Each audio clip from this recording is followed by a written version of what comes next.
Okay, we are on bloodborne pathogens, where it says disease-causing microorganisms that are carried in the body by blood or bodily fluids, such as hepatitis and HIV, are called bloodborne pathogens. In the barbershop, the spread of bloodborne pathogens is possible during haircutting and shaving services whenever the skin is broken. Use great care to avoid cutting or damaging the customer's skin during any type of service.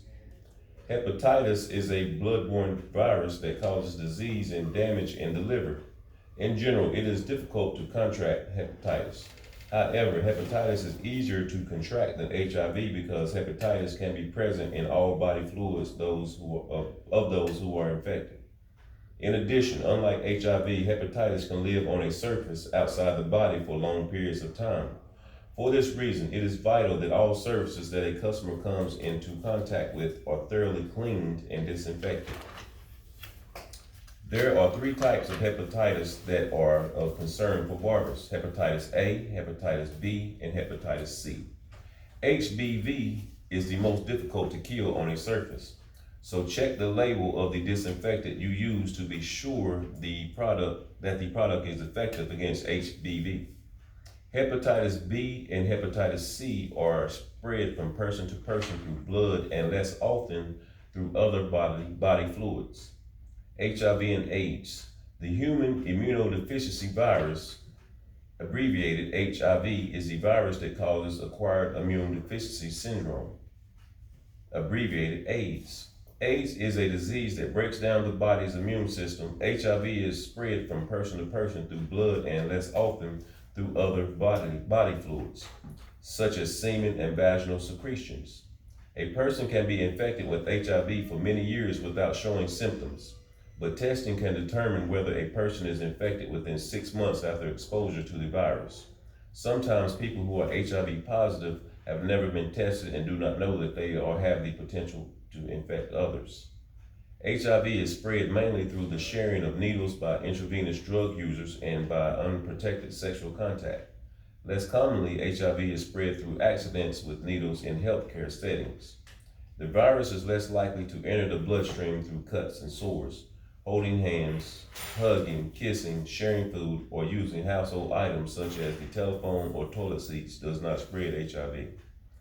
If you accidentally cut a client's skin, the tool will be contaminated with whatever might be in the client's blood, including HIV. You should not continue to use the implement without cleaning and disinfecting it. Continuing to use a contaminated implement without cleaning and disinfecting it puts you and others in the barbershop at risk of infection.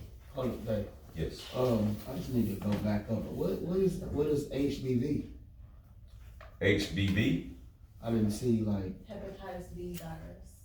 Oh, that's what it means. Yeah. Yeah. Hep B. Oh. It's more the more common one. That's why it's No, I was just. I'm sorry. Go ahead. No. That's why I was just looking like what was that in the letter stood for as well. Yeah, and that's why that's more common when you get hepatitis cases. That's the more common one of the three.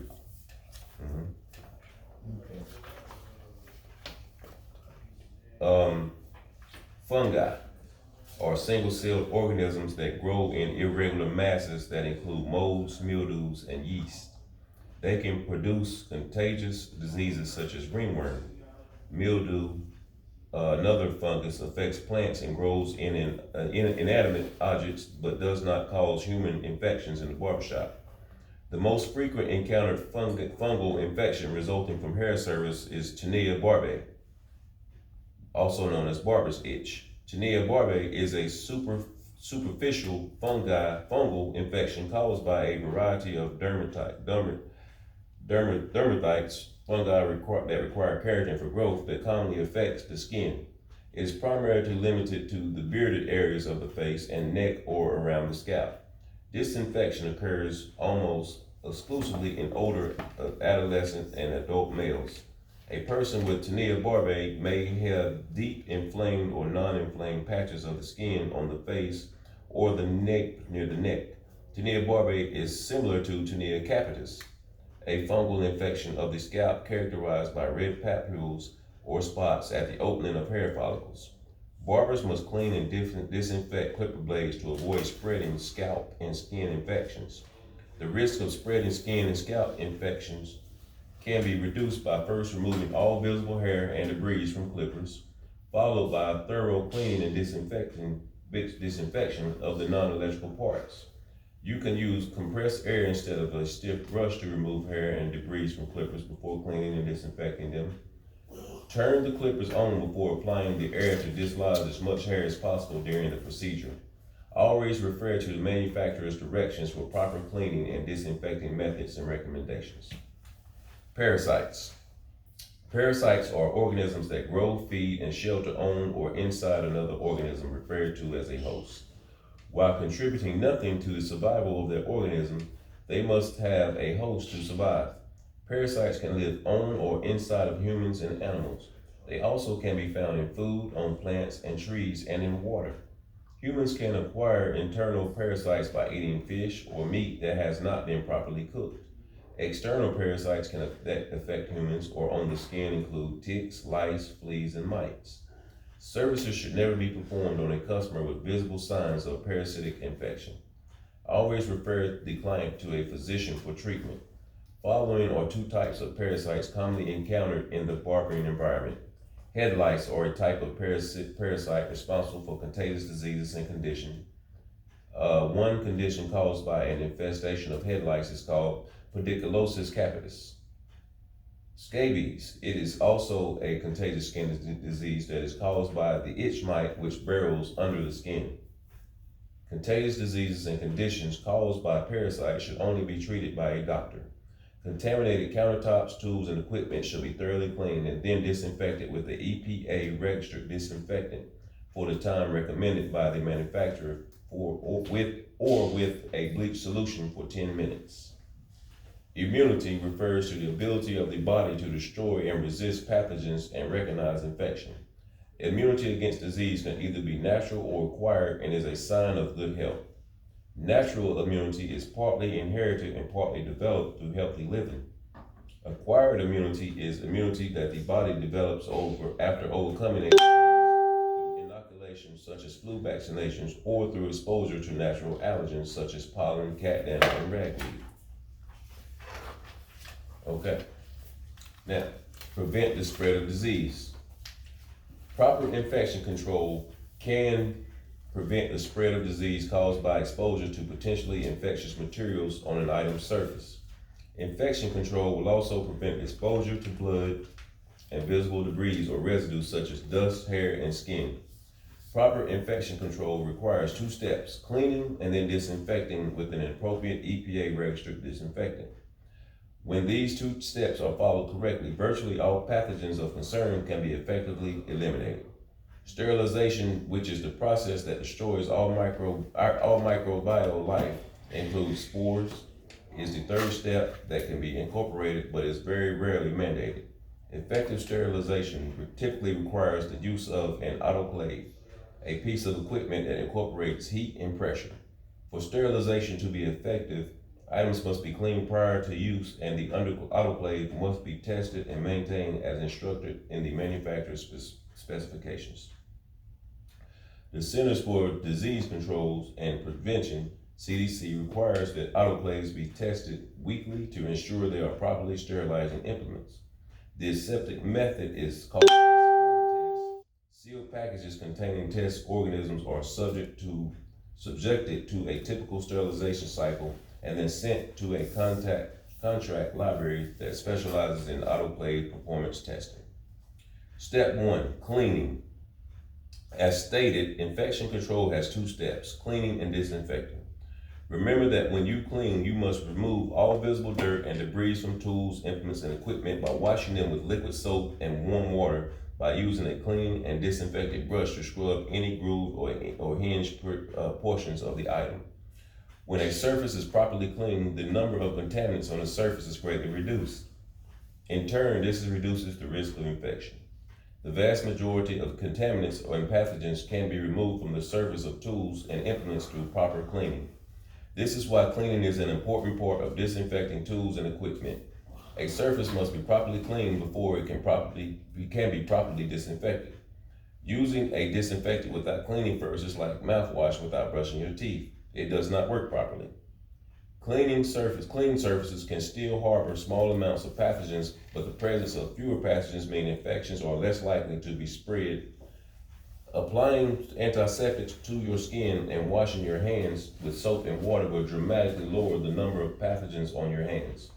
Proper hand cleaning requires rubbing the hands together and using liquid soap, warm running water, a nail brush, and a clean towel. Do not underestimate proper cleaning and hand washing. They are the most powerful and important ways to prevent the spread of infection. These are 3 ways to clean your hands, to clean your tools and implements. Washing with soap and warm water, and then scrubbing them with a clean and properly disinfected nail brush, using an ultrasonic unit, using a cleaning solvent. That's why it's always been said it's important to wash your hands. You know, after every client, especially nowadays, I want y'all to remember to wash your hands. And even if you're not cutting somebody's hair, after you've been walking around, touching a few things, doing whatever within the school, wash your hands. Because, I mean, that's the number one deterrent of contracting any type of infection. And again, we're in a coronavirus era, so just constantly keep washing your hands. Not just using Germ-X all the time, but wash your hands. Step 2, disinfecting. The second step of infection control is disinfection. Remember that disinfection is the process that eliminates most, but not necessarily all, microorganisms on non-porous surfaces. This process, however, is not effective against bacterial spores. Excuse me, y'all. This process, however, is not effective against bacterial spores. In the barbershop, disinfectant is extremely effective in controlling microorganisms on surfaces such as shears, clippers, and other multi-use tools and equipment. A disinfectant used in the shop should carry an EPA registration number, and the label should clearly state the specific organisms the solution is effective against when used according to the manufacturer's product instructions. Remember that disinfectants are products that destroy most bacteria, not including spores, fungi, and viruses on surfaces. Disinfectants are not for use on human skin, hair, and nails, regardless of what your president says. Never use disinfectants as hand cleaners, since this can cause skin irritation and allergy, a reaction due to extreme sensitivity in certain foods, chemicals, and/or normally harmless substances. All disinfectant manufacturers clearly state on the labels of their products that skin contact should be avoided. This means your skin, as well as the client's skin, do not put your fingers directly into any disinfecting solution. Disinfectants and pesticides can be harmful if absorbed through the skin. If you mix a disinfectant in a container that is not labeled by the manufacturer, the container must be properly labeled with the contents and the date it was mixed. All concentrated disinfectants must be diluted exactly as instructed by the manufacturer on the product label. While some customers who know that they have impaired immune systems will share that information with you, many will not because they are embarrassed. They do not know how important, oh my goodness. I'm sorry, y'all. They do not know that it is important, or they do not know that they have a compromised immune system. These people are at very high risk of infection if they come in contact with pathogens.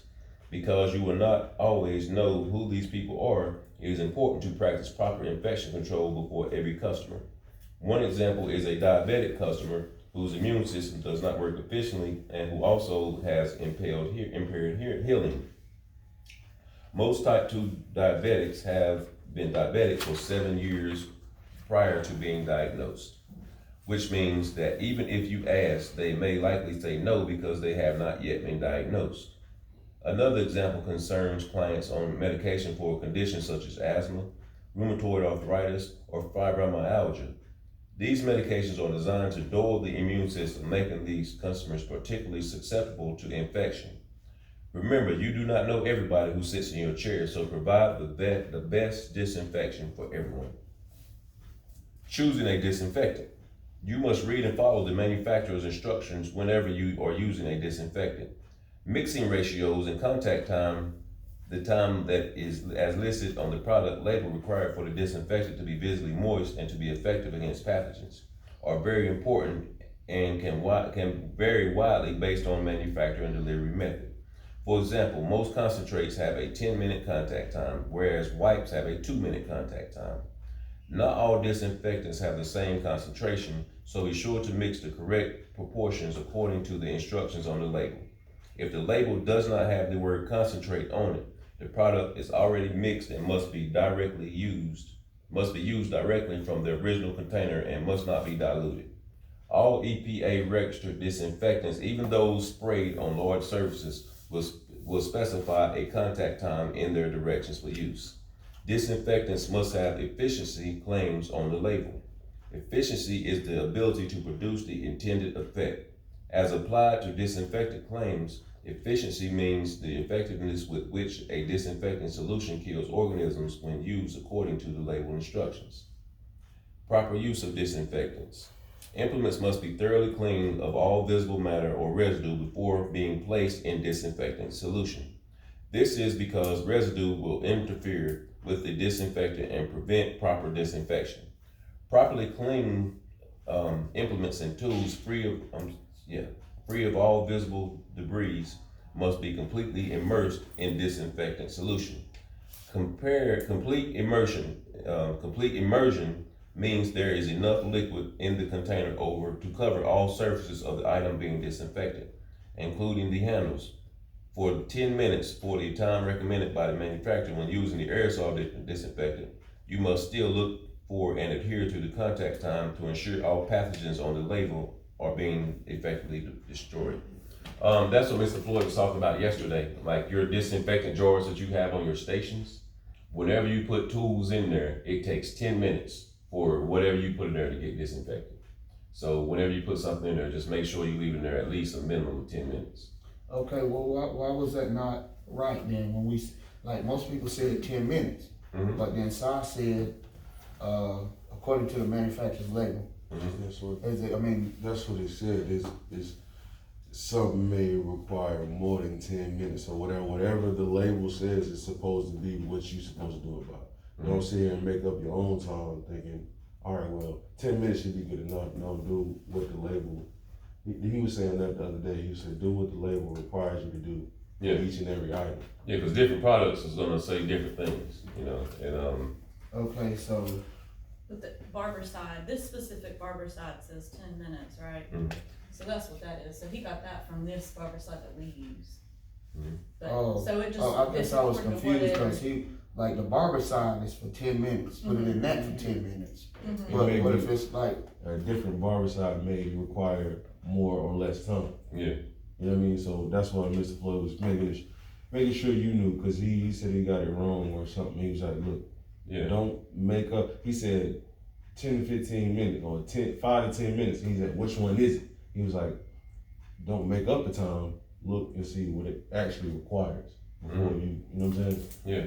so like the guards and stuff, they got, like, I didn't like read the package, I just took it out, but so it says on that package, or you talking about the product? The product. The product, product itself. yeah, not the Okay. guards itself. Yeah, the product that you dip it in. Oh, Yeah, you that's dip why I your- was confused. There. Yeah, yeah, 'Cause like- he's talking about the barber side, not the product. Yes. Like if you drop a cone, gourd, whatever, yes, you dip it in there for 10 minutes, regardless So you'll of find a what the cone tool and is. say, all right, you can use this much. The barbershop gonna have a quick, instructions. Actually, I'm trying to see where it's a. We'll get to that because as y'all can see, it's got the disinfectant thing over here. But let me continue reading it. It'll say, okay, yeah, actually, it's right here what we just talked about. Figure 4. It says that right here. The paragraph that I just read. If y'all back up just a little bit, where I'll start where it says complete immersion. Everybody right there. Yeah. Okay, complete immersion means there is enough liquid in the container to cover all surfaces of the item being disinfected, including the handles, for 10 minutes or the time recommended by the manufacturer. And you see where it says figure 416. That's the picture right here of the disinfectant that y'all have. That's what it's talking about with the 10 minutes. Cause that's the same, the same barbicide type of disinfectant that y'all have at y'all stations. And that's why everybody has one at their station, because actually it's required by law, by the North Carolina Barbers Association, not just barber schools. Every barber shop, every barber has to have one of those jars at their station. It's a statute. Yeah.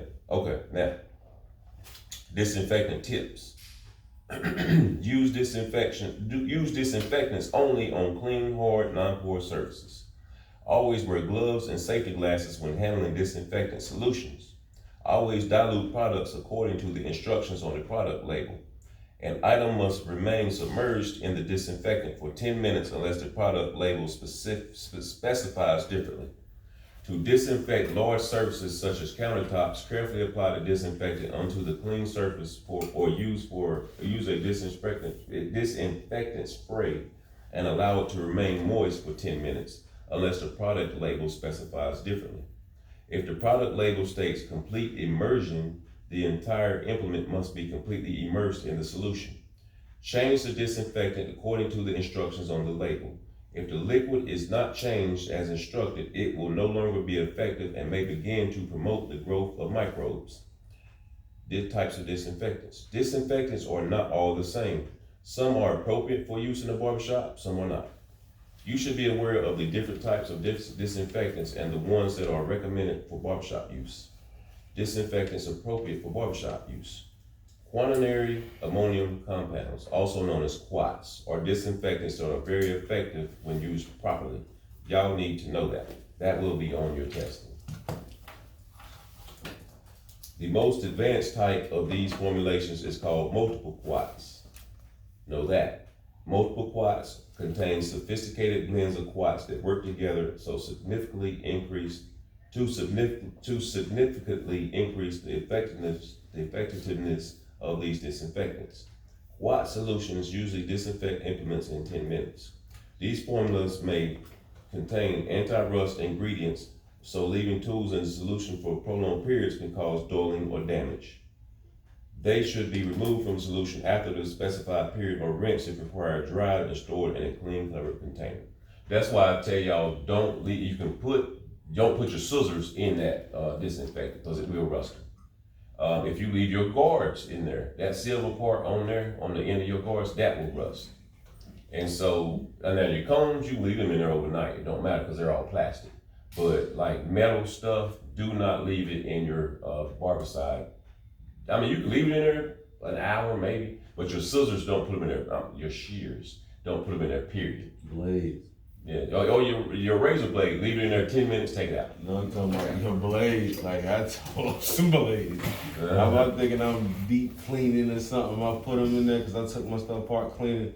And I set it in there while I was emptying out the hair in my clippers. Yeah.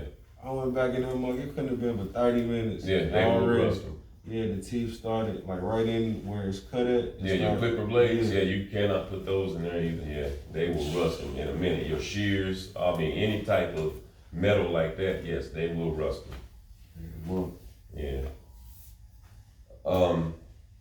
Let's see, where was I? 10 minutes. 10 minutes. Okay, yeah. These formulas may contain anti-rust ingredients, so leaving tools in the solution for prolonged periods of time can cause dulling or damage. They should be removed from the solution after the specified period, rinsed, if required, dried, and stored in a clean covered container. Phenolic disinfectants are powerful disinfectants known as tuberculocidal. They are a form of formaldehyde, have a very high pH, and can damage the skin or eyes. Phenolic disinfectants can be harmful to the environment if put down the drain. They have been used reliably over the years to disinfect tools. However, they do have drawbacks. Phenol can damage plastic and rubber and can cause certain metals to rust. Extra care should be taken to avoid skin contact with phenolic disinfectants. Phenolics, also known as carcinogens,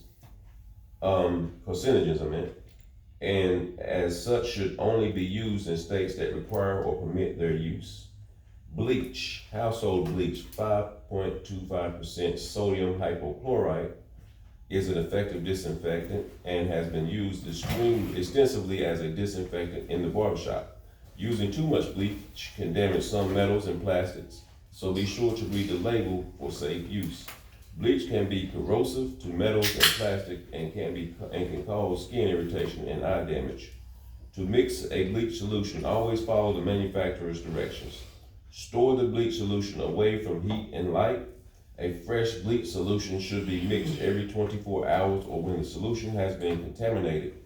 After mixing the bleach solution, date the container to ensure that the solution is not saved from one day to the next, but disposed of daily similar to other disinfectants. Bleach can be irritating to the lungs, so be careful about inhaling the fumes. Petroleum distillates. Petroleum distillates have been used by barbers for decades and are generally very similar in chemical structure to kerosene. They are excellent at removing grime and oils from metals, but not all products in this classification are approved to use as disinfectants. It is important that you check the product to ensure that it is bactericidal, virucidal, and fungicidal. The product must also be EPA registered as a disinfectant. This makes me think about when I first started barbering years and years ago, 1996. I worked for this old guy, and he would go get kerosene, and he would put kerosene in a glass jar, and he would put his blades, razor, all that. I mean, he wouldn't leave it in there long, but he would put his blades in kerosene. And this just made me, it brought that back to me, man. Like kerosene, heated kerosene? Huh? Yeah. Like Like kerosene, you go get it together. Yeah, that's how the barbers in the old days used to disinfect their tools. Seriously. And they worked. You were catching nothing. Yeah. I mean, and June Clemens used to do that. Yeah. And I asked him, you know, and he was like, yeah, man, this is how we used to do it back in the day and stuff. And he still, The shop smells super strong. Yeah. Yeah. I mean, it was about the size of that. Well, a little bit bigger than that. So maybe about the size of Amelia's thing right there. And he'd go to the gas station, get some kerosene, bring it back to the shop, and he'd dip his stuff in there. And I'd be like, man, what in the world are you doing? You know what I We had a mean? barbershop right there in Iris. Yeah, I mean, he had barbicide, but he was just so old school. That's how He was just, that's just how he rolled, man. That's how he rolled to the end. Yeah. And that just brought back that memory to me, man. He Yeah. stayed old school. Yeah, because he used to go get kerosene, man. Yep. Put his thing, and you can put that metal in kerosene, That's the And, gym. Kerosene's lubricated like diesel, ain't it? yeah. Mm-hmm. Okay, disinfectant safety. Okay, we good. Disinfectants or pesticides, a type of poison, and can cause serious skin and eye damage. Some disinfectants appear clear, while others, especially phenolic disinfectants, are a little cloudy. Always use caution when handling disinfectants. Safety tips listed below. Keep the SDS on hand after the disinfectants you use. Excuse me. Wear gloves and safety glasses when mixing disinfectants. Avoid skin and eye contact. Add disinfectant to water when diluting rather than adding water to a disinfectant to prevent foaming, which can result in an incorrect mixing ratio. Use tongs, gloves, or a draining basket to remove implements from disinfectants. Keep disinfectants out of reach of children. Carefully measure and use disinfectant products according to label instructions. Follow the manufacturer's instructions for mixing, using, and disposing of infectants. Carefully follow the manufacturer's directions for when to replace the disinfectant solution in order to ensure the healthiest conditions for you and your client. Replace the disinfectant solution every day, more often if the solution becomes soiled or contaminated. Response.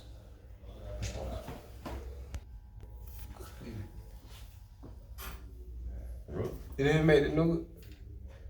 Oh, yeah, He's on, yeah. We still in the same video. That's why they made the noise. We rolling right now. Okay.